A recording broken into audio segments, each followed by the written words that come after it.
Uh, a classic from the 18th century that certainly means an awful lot to me is Baroque music. I want to show you some stuff about that, but a couple things from before, or one thing from before. When I was thinking about rogue heroes, Ferris Bueller, in Ferris Bueller's Day Off, there's a great example of a rogue hero. Also, Tom Sawyer, Mark Twain's masterpiece, really, I think, Tom Sawyer. Tom Sawyer would be a rogue hero too. He's skipping school all the time, always in trouble, but you loved him. This working wood in the 18th century, I'll tell you about that in a moment. It's a video on YouTube. But Baroque music from the 18th century, for me, it's the finest music the world has ever known. It's as simple as that. I've never heard any music that I like as much as Baroque music. And it's strange because Baroque art I don't care for. Baroque art, the inside of churches at that time, unbelievably ornate, all kinds of white gilded with gold. There goes my neighbor with his homemade backhoe, I think. And the barn swallows are here in force. You'll hear them too. Anyway, I don't care for the art. Well, the art's okay, but the architecture I don't care for. I don't really care for the furniture.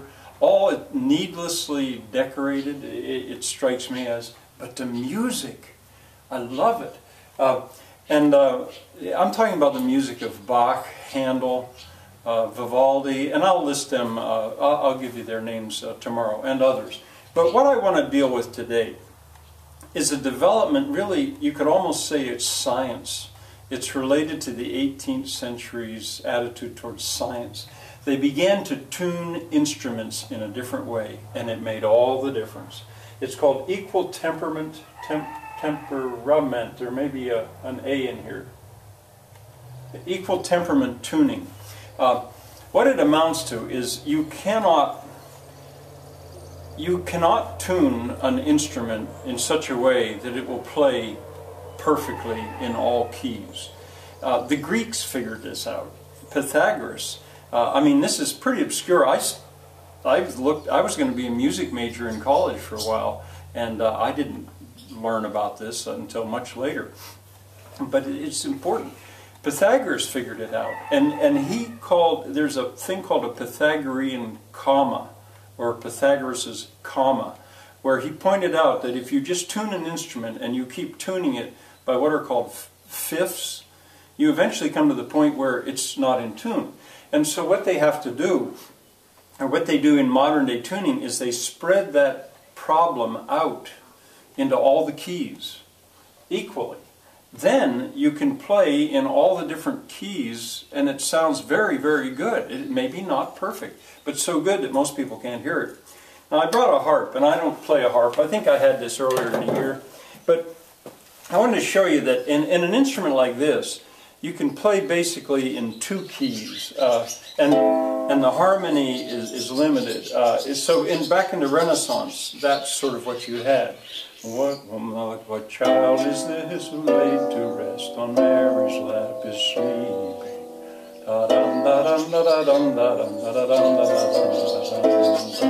That has a kind of a haunting sound because it doesn't quite sound modern. In the key of C, you've got which is what I was playing in the key of A minor. And the way this is tuned, you could basically play a decent chord. You could play a C, you could play a D minor, you could play an F major, a G major, and an A minor. And that was pretty much it. You had 5 chords. But, I mean, you take the music, Baroque music, and Bach, for example, he was just all over the place. And I should have written this in here. Because of equal temperament, you can have something called a circle of fifths. A circle of fifths. And if I had a piano, I could show you this much better. I'm not much of a guitarist, and I'm no harpist at all. But I can show you a little bit on a guitar. if I would start, for example, in the key of, see where this will take me. If I would start in the key of C, let me, nah, I don't want to start in the key of C. Let me start in the key of, say, E. There's an E chord. Well, if I put a fifth on it, I mean a seventh on it, that's called a leading tone, and it wants to lead to an A. If I put a seventh on an A, that wants to lead to a D. If I put the seventh on the D, that wants to lead to a G. If I put the seventh on the G, that wants to lead to a C. If I put the seventh on the C, it wants to lead to an F. If I put the seventh on the F, that leads to a B flat, and I'm beyond my ability on the guitar. But anyway, if you kept doing that, you could go right around and come back to the E that you started with. You would go around a circle of fifths. And now in harmony, composers were free to move out of one key for a period of time and modulate into another key, or maybe another key, and then modulate back. In Vivaldi's Gloria, the second movement is a wonderful indulgence in this kind of harmony. And you hear it a lot in Baroque music. There's a certain modulation in Johann Sebastian Bach's Cum Spiritu. I think it's in the Cum Spiritu Sancto in the B minor Mass, where it just modulates so wonderfully. But it does all the time, and that's just part of it. I mean, there's a term called counterpoint.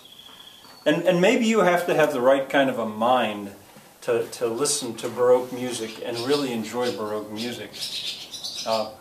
But anyway, I'm not qualified to go into this in great detail, though. The one thing I will go on, though, to tell you is yesterday when I was looking at, I think maybe I was watching my own video to see if I did anything silly. Anyway, I saw working wood in the 18th century, and it showed a guy working on a wood lathe. And I thought, well, that looks interesting, I'll click on it. And here I was captivated immediately. Not so much by what he was doing with the wood. That was cool. I liked that, because I'm interested in old ways of doing things. But the music, it was a piece of Baroque music that I had never heard before. Played by Blockflöte, recorders, wooden recorders. And I just love that music. And if you listen to it, as I said, you maybe have to have a certain mind for that, because you hear melodies playing back and forth against each other, and it all has such a satisfying sound. Well, the next 2 days, actually, I'm gonna talk more about music from the 18th century. But that's the start. And I do hope that you go on YouTube. You're on YouTube anyway if you're watching this. Just, you'll find it so quickly. Click on it and listen to some of that music. And maybe you can stop. I couldn't. I had to listen to the whole thing. See you tomorrow.